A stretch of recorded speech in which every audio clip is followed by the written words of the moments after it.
Halo teman-teman, Sobat Waras Nidalab, selamat datang di Rumah Sakit Cepat Waras.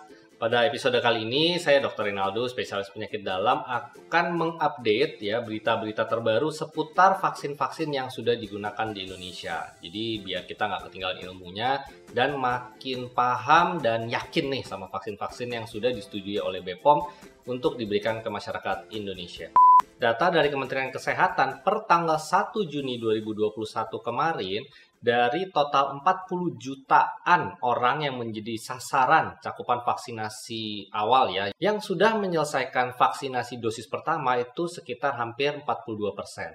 Sementara yang sudah sampai menyelesaikan vaksinasi kedua itu sekitar 26,96%. Jadi ya untuk mencapai target sih masih agak jauh ya. Makanya kita sangat perlu mendukung program vaksinasi ini supaya segera terbentuk herd immunity, teman-teman. Vaksin Sinovac adalah vaksin pertama yang mendapatkan izin penggunaan darurat dari BPOM, dan saya sebagai tenaga kesehatan juga menerima vaksin jenis Sinovac tersebut dan diproduksi ulang oleh Bio Farma ya. Jadi kalau dengan vaksin Bio Farma itu sama dengan Sinovac. Update berikutnya adalah vaksin Sinovac sudah mendapatkan rekomendasi dari WHO untuk diberikan pada ibu yang menyusui. Untuk ibu-ibu hamil ini juga boleh direkomendasikan oleh WHO dengan syarat ibu hamil tersebut memiliki risiko yang tinggi kalau sampai terkena COVID. Misalnya tenaga kesehatan yang sedang hamil. Kemudian ibu-ibu hamil yang punya komorbid, sehingga ya bahaya sekali kalau misalnya sampai terkena COVID. Nah itu boleh direkomendasikan untuk tetap menerima vaksin Sinovac. Dan tidak ada anjuran harus periksa ini sedang hamil atau tidak gitu ya kalau misalnya mau dapat vaksin Sinovac. Dan kalau misalnya sedang program kehamilan ya udah silakan aja jalan, nggak usah menunda kehamilannya secara khusus karena mau divaksin oleh Sinovac.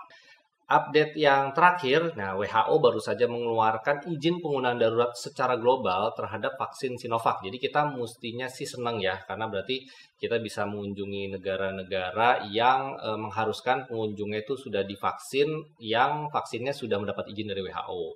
Termasuk mungkin untuk naik haji, ya terus untuk umroh, ya mudah-mudahan sih setelah ada izin ini, penduduk Indonesia yang sudah divaksin Sinovac itu bisa pergi dengan aman mudah-mudahan. Mengenai vaksin AstraZeneca, saya hanya mau ada dua macam update. Yang pertama terkait efektivitas vaksin terhadap varian-varian yang mulai meresahkan banyak orang, yaitu varian asal Inggris dan juga varian asal India dan juga varian Afrika Selatan. Nah, dari penelitian, syukurnya vaksin AstraZeneca ini masih memiliki efektivitas yang cukup baik, khusus untuk vaksin varian India dan juga varian Inggris. Tapi sayang memang untuk yang varian Afrika Selatan, ya ini memang ya banyak vaksin yang bisa escape gitu ya, yang nggak mempan sama vaksin ini, termasuk si AstraZeneca.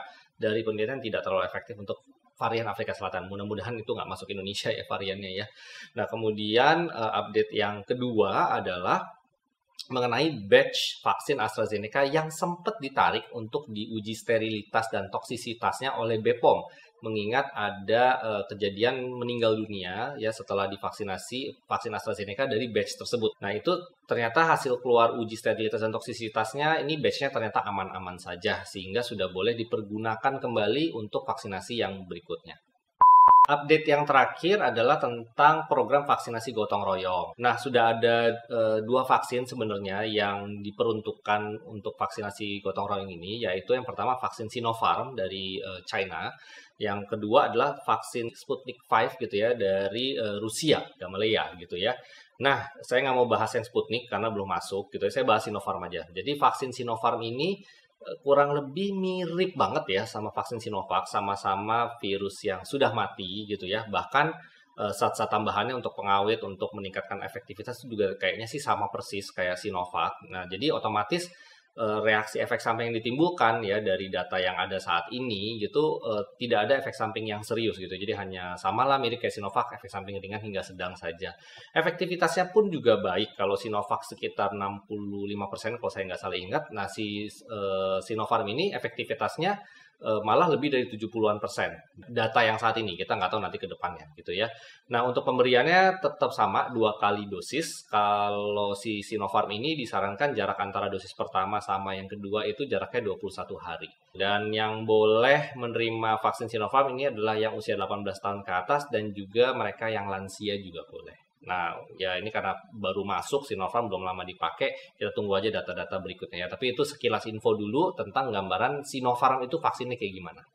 Sekalipun tadi saya sudah kemukakan data-data yang bagus, yang bisa menjadi pertimbangan kenapa sih kita harus senang dengan vaksin-vaksin yang sudah ada di Indonesia. Namun saya juga harus mengingatkan bahwa kita tidak boleh hanya mengandalkan vaksinasi. Ingat ya, meskipun efektivitasnya bagus, tapi kan tidak 100% teman-teman ya. Dan kita tidak pernah bisa yakin apakah kita termasuk yang bisa apes apa enggak gitu. Misalnya apes, kita masuk ke kelompok yang tidak efektif. Nah, itu kan bisa saja kita tetap terkena COVID yang berat atau bahkan mengalami kematian akibat COVID yang kritis gitu ya. Kan kita tetap tidak mau, itulah ending yang paling kita takuti.